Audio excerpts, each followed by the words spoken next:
मैं, फरजाना और शाहमीर। मेरी कहानी हम तीनों के गिर्द घूमती है। बताती चलूं कि हमारा एक बड़ा सा घर था जिसको दादा जान ने बनवाया था। सब उसी घर में रहते थे।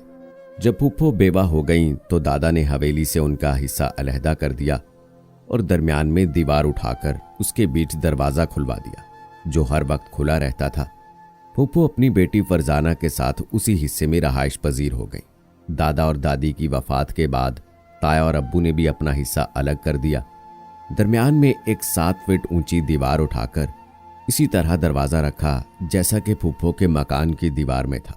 यूं अलहदा होने के बावजूद हम सब बेधड़क एक दूसरे के घर में आ जा सकते थे, गोया अलग होकर भी अलग नहीं थे। शाहमीर की मंगनी बचपन में फरजाना से हुई थी, लेकिन उसे फरजाना पसंद न थी क्योंकि वो सांवली सलूनी थी और शाहमीर को गोरा रंग पसंद था। लिहाजा उसने शादी से इनकार कर दिया तो ये मंगनी तोड़ दी गई। मेरा रंग गोरा था, मैं खूबसूरत भी फरजाना से ज्यादा थी। तभी होश संभालने के बाद से शाहमीर की नज़रें मुझ पर टिकी हुई थी। वालदैन ने बहुत चाहा कि वो अपने बचपन की मंगेतर से शादी कर ले, मगर वो भी जिद का पक्का था। अड़ गया कि शादी करूंगा तो हुमा से, वरना किसी से ना करूंगा। आपस के रिश्ते थे, बहन भाइयों में मोहब्बत भी खूब थी। फूफो ने कह दिया कि अगर शाहमीर की खुशी हुमा से शादी करने में है तो मुझे कोई एतराज़ नहीं। हुमा भी मेरी ही बच्ची है, मैं इस रिश्ते पर राजी हूं। बल्कि उन्होंने शाहमीर की खुशी के लिए मेरा और उसके साथ रिश्ता कराने में बढ़ चढ़कर हिस्सा लिया। दोनों भाइयों को समझा बुझाकर बिलाखिर मेरी मंगनी शाहमीर से करा दी। उनका कहना था कि ये तो नसीब का लिखा होता है, जहां मेरी बेटी का नसीब लिखा होगा वहीं उसकी भी शादी हो जाएगी। अपने अल्लाह पर यकीन है तो फिर कलक किस बात का। वक्त गुजरते देर नहीं लगती। शाहमीर ने LLB किया था और मैं मैट्रिक के बाद घर बैठा दी गई थी। रबी की फसल के बाद हमारी शादी की तारीख रख दी गई। उन दिनों फरजाना का चेहरा कुछ उतरा उतरा सा था, ताहम अब भी हमारे घर के वो दिन में कई चक्कर लगाती थी। आखिर मेरी सगी फूफो की बेटी थी और हम एक हवेली के मकीन थे, सो एक दूसरे से गाफिल नहीं रह सकते थे। वो हर काम में अम्मी का हाथ बटा रही थी। ये फूफो की हिदायत थी क्योंकि मेरी कोई बहन नहीं थी, लेकिन मैं उसकी सांवली सूरत देखकर दिल ही दिल में इतरा रही थी कि शाहमीर ने उसे छोड़कर मुझे पसंद किया है। ऐसे में लड़कियों को अपने हुस्न का गुरूर तो आ ही जाता है।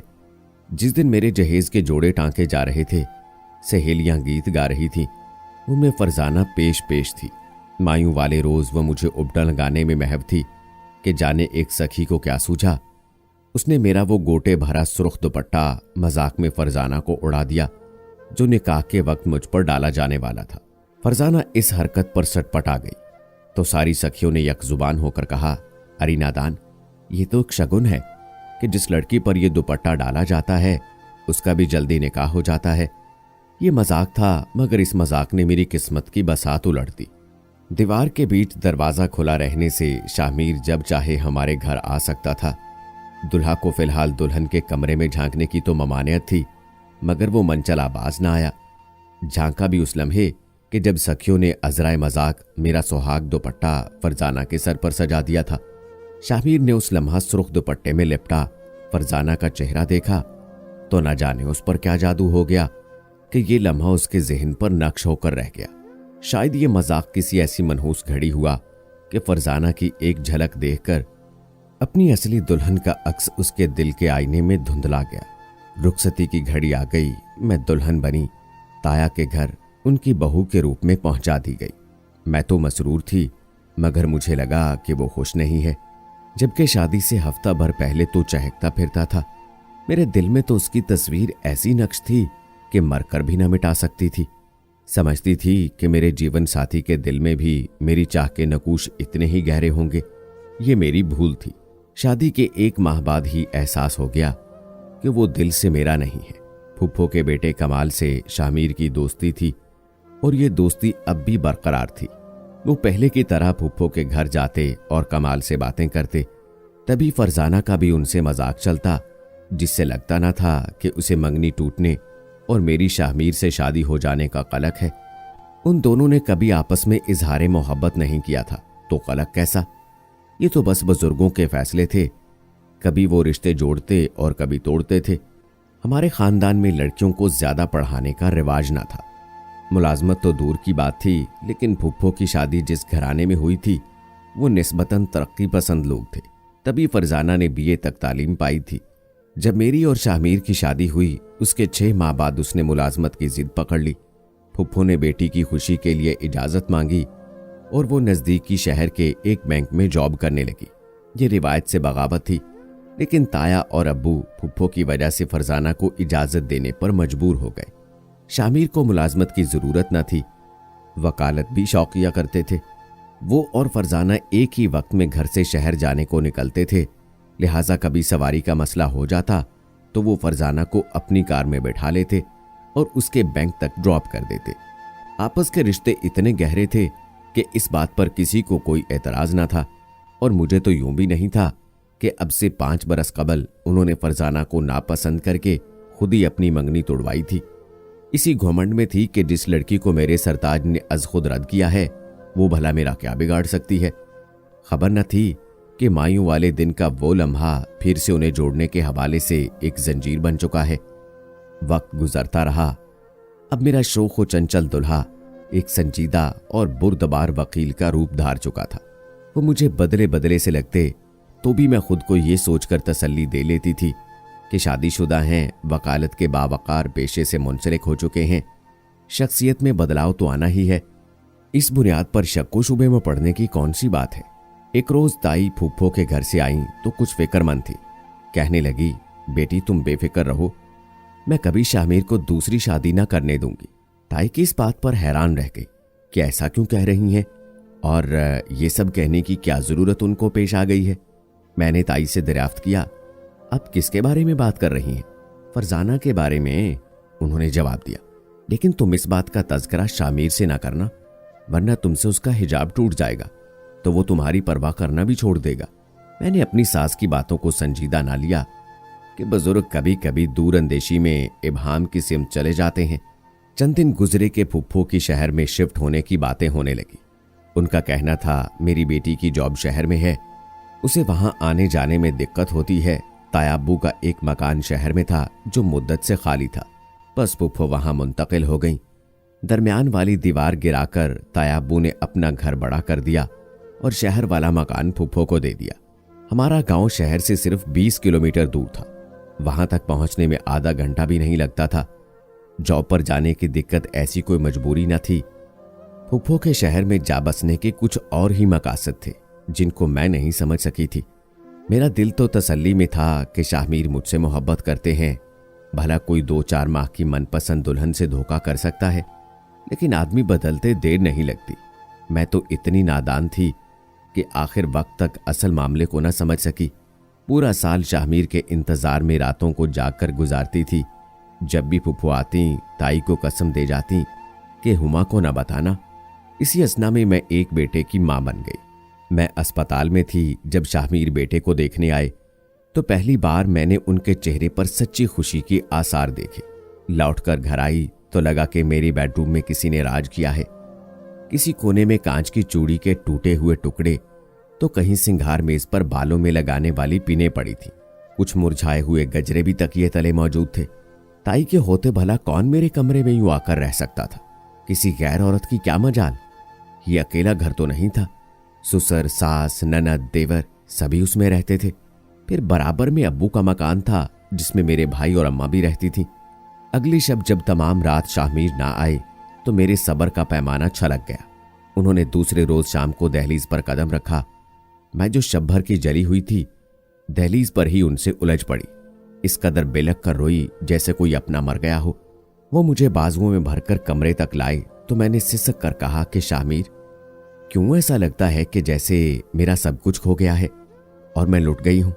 जब मैं रो रो कर निढाल हो गई तो उन्होंने कहा, सुनो हुमा, मुझसे खफा होने से पहले अपने वालिद से जाकर पूछ लो कि जिन्होंने मुझे खुद फरजाना से शादी की इजाजत दी थी, क्योंकि वो अपनी बेवा बहन और यतीम भांजी की आंखों में आंसू नहीं देख सकते थे। ये सुनकर तो जैसे मुझे सख्ता हो गया और रोना ही भूल गई। अब तुम सच्चाई से समझौता कर लो और कुछ दिन सब्र से काम लो। वादा करता हूं कि अगर तुमने अपनी मां को ना बताया तो मैं फरजाना को तलाक दे दूंगा। मुझे वो आज भी पसंद नहीं है, बस मजबूरी की वजह से शादी की है। मुझे उनके मुंह से ऐसी बातें सुनकर यकीन ना आ रहा था। लगता था कोई भयानक ख्वाब देख रही हूं। मैंने लब सी लिए। सास और ननद हमदर्दी करने आई तो उनसे भी कह दिया कि किस बात की हमदर्दी, ये सब झूठ है। शाहमीर ने मजाक किया है, वो मेरे ही हैं, मुझे कोई परेशानी नहीं। अब शाहमीर का मामूल ऐसा बन गया कि एक दिन और रात वो मेरे पास रहते और दूसरे रोज शहर में रह जाते। 6 माह इसी तरह गुजर गए तो मैंने उनको वादा याद दिलाया। उन्होंने दिलासा दिया, बस थोड़े दिन की बात है। यहां तक के साल गुजर गया और मैं एक बेटी की मां बन गई। जिम्मेदार घरानों में दूसरी शादी कोई अचंभे की बात ना थी। हमारे खानदान की औरतें अपने खाविंद की दूसरी शादी तो एक मुमकिन अमर के तौर पर पहले ही दिन से कबूल कर लेती थीं और वावेला करने को खानदानी शराफत और रिवायत के मुनाफी समझती थी। अगर कोई औरत ऐसा करती तो वो अपने मकाम और रुतबे से गिर जाती थी। लेकिन मुझे कलक तो ये था कि मेरी सौतन मेरी सगी फूफो की बेटी थी और मेरे खाविंद की वो साबका मंगेतर थी कि जिसको उन्होंने रद्द करके मुझे उस पर फौकियत दी थी। और अब ज्यादा दुख वाली बात यह थी कि वालिद साहब ने भी अपनी भांजी की ज्यादती को सह लिया था। सही नहीं लिया था, उसे अपने दामाद से शादी की इजाजत भी दे दी थी ना ये दुख वाली बात। अब फरजाना भी एक बच्चे की मां बन गई थी। जब यह खबर मुझे मिली तो मुझ पर बिजली गिर गई। यकीन हो गया कि शाहमीर ने कहा था वो उसे छोड़ने का कोई इरादा नहीं रखते थे। वैसे भी हमारे खानदान में तलाक का रिवाज आम नहीं था। मैंने वालदा को इस अमर से आगाह कर दिया। वो मेरे अब्बू की ताया की बेटी थी और साहिबे जायदाद थी। उन्होंने एहतजाज किया और वालिद से भी झगड़ा किया कि तुमने अपनी बेटी पर खुद सौतन ला बिठाई है तो अब तुम्हारा मेरा कोई वास्ता नहीं है। वो रूठ कर मैके चली गई। मेरे भाइयों से भी कह दिया कि अब मैं अपनी जायदाद अपनी जिंदगी में ही हुमा के नाम कर दूंगी और तुम लोगों को एक मरला भी ना दूंगी, क्योंकि तुमने मेरी बेटी के साथ धोखा किया है। मर्दों की अपनी सोच होती है, औरत की अपनी। वो समझाने लगे कि फरजाना भी हमारी बहन है, यतीम है और इसकी माँ बेवा और हमारी फूफी है। खानदान में फरजाना का कोई रिश्ता मौजूद ना था। उसे गैरों में देने से उसके हिस्से की जायदाद भी तो गैर ले जाते। फिर इन गैर लोगों का अपने घर में आना जाना बर्दाश्त करना पड़ता।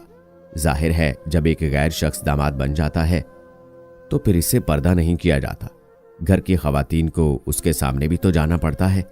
यह अजीब मंतक थी जिसकी वजह से मेरी जिंदगी की खुशियां भींट चढ़ गईं। बज़ाहिर भाई कह रहे थे कि ठीक है तुम्हारे साथ धोखा हुआ है तो हम तुम्हारे साथ हैं, लेकिन वो दिल से मेरे साथ नहीं थे, बल्कि वो तो जायदाद और मलकियत के साथ थे। पहली बार किसी औरत ने मुकाबिल आने की हिम्मत की और वो मेरी माँ थी। उन्होंने खानदान की रिवायत से बगावत कर दी और अपने हिस्से की जायदाद अपनी जिंदगी में मेरे नाम लिख दी, जिस पर मेरे बाप के घर का दर उन पर बंद हो गया। उन्हें तलाक नहीं दी गई क्योंकि ये भी रिवाज के खिलाफ बात थी, लेकिन वो अकेली हो गई। वो अपने भाई के गांव चली गई और वहीं रहाइश इख्तियार कर ली। अब मेरा भी शाहमीर के साथ जिंदगी बसर करने को जीना चाहता था। तभी तहैया किया कि अपनी माँ के पास ही रहूंगी, तलाक ना लूंगी, मगर शाहमीर के साथ भी जिंदगी बसर ना करूंगी, क्योंकि ये मुनाफकत की जिंदगी होगी और मुनाफकत मुझे पसंद न थी। मैं अपनी माँ के पास चली गई, मगर सुकून वहां भी ना मिला। एक दिन भी शाहमीर की याद ने दामन ना छोड़ा। रो रो कर निढाल हो गई। चंद दिनों में बरसों की बीमार नजर आने लगी। वालदा से मेरी हालत देखी ना गई तो ताई को बुलवाया। उन्होंने आकर गले से लगाया, तसल्ली दी और प्यारो मोहब्बत जतलाकर साथ ले आई। कहती थीं शाहमीर को समझा लूंगी, वो अब तुम्हारे पास रहेगा।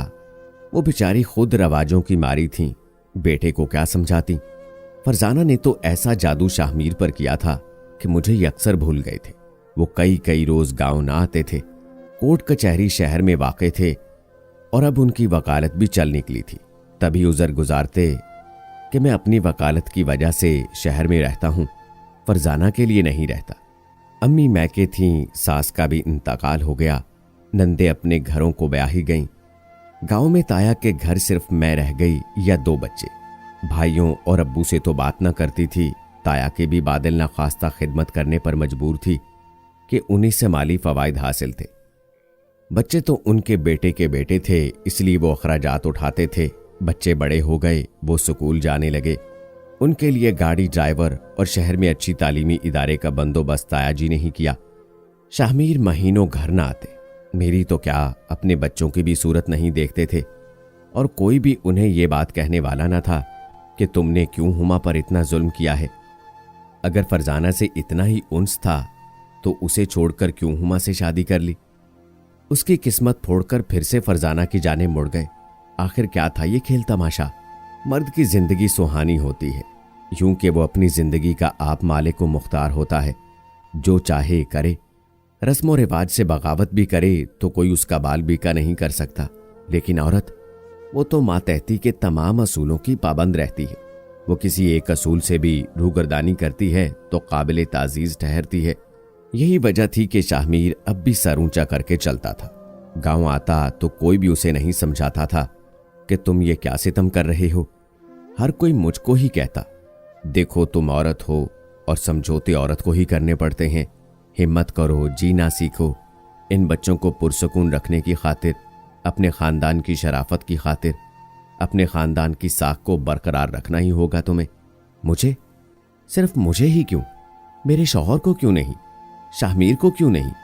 क्या ये इसलिए कि वो मर्द है, खुद मुख्तार है, साहिब हैसियत है? ये सवाल मुझे हर लम्हा डंग मारता था। साहिब हैसियत तो मैं भी थी, मगर महज मर्द ना थी, खुद मुख्तार ना थी। मैं औरत थी, कमजोर और मजबूर। अब तो अम्मी भी ऐसा ही कहती थीं कि जो तुम्हारे शौहर का घर है उसे छोड़कर कहीं मत जाना। कभी न कभी उसे अपने बच्चों का ख्याल जरूर आएगा, तब तुम्हारा घर फिर से एक अकाई बन जाएगा। बच्चे बाप की निगरानी और शफकत से महरूम न रहेंगे। खुद को संभालो कि अकेली शादीशुदा औरत का कोई साथी नहीं होता अपने शौहर के सिवा। अपना शौहर? कैसा शौहर?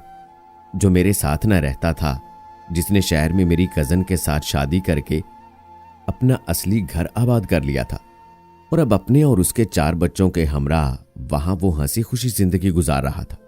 असली घर तो वही होता है मर्द का जहां वो अपनी मनपसंद बीवी और उसके बच्चों के हमराह रहता है, ना कि उस बीवी का जिसकी रफाकत को वो छोड़ चुका होता है। लोग फिर भी यही सबक रटाते रहते हैं कि सब्र करो, हिम्मत करो, शराफत से अपने शौहर के पलट आने का इंतजार करती रहो। ये कैसा सब्र है और ये कैसा अजाब है। बच्चे स्कूल से कॉलेज जाने लगे, मैं तन्हा जिंदगी के अजाब समेटती रही। ससुराल वालों ने और मैके वालों ने भी मेरी सौतन को कबूल कर लिया, क्योंकि फरजाना भी तो उनकी करीबी रिश्तेदार थी। अब तो बच्चे भी अपने बाप से प्यार लेने लगे हैं और उनसे ही ज्यादा प्यार करते हैं। उन्होंने दोनों बेटियों को लाहौर के आला इदारे से तालीम दिलवाई है। उनको नए जमाने की हर शय लेकर दी है, अपना गिरवीदा बना लिया और फिर उनको आला तालीम की खातिर लंदन भिजवा दिया। आज मेरी औलाद भी मुझसे जुदा है। दोनों बेटे लंदन में हैं और मैं अकेली नौकरानियों और नौकरों के साथ गांव में जिंदगी के बाकी दिन जी रही हूं। दोस्तों, इस कहानी में आपको क्या लगता है कि गलती किसकी है और क्या शाहमीर को ऐसा करना चाहिए था? और जिस तरह से शाहमीर ने अपनी दोनों बीवियों को रखा, क्या यह इंसाफ था? अपनी राय कमेंट बॉक्स में जरूर दें। मजीद ऐसी वीडियोस के लिए मेरे चैनल को सब्सक्राइब करें। मिलते हैं अगली वीडियो में, तब तक के लिए मुझे इजाजत दें। अल्लाह हाफिज।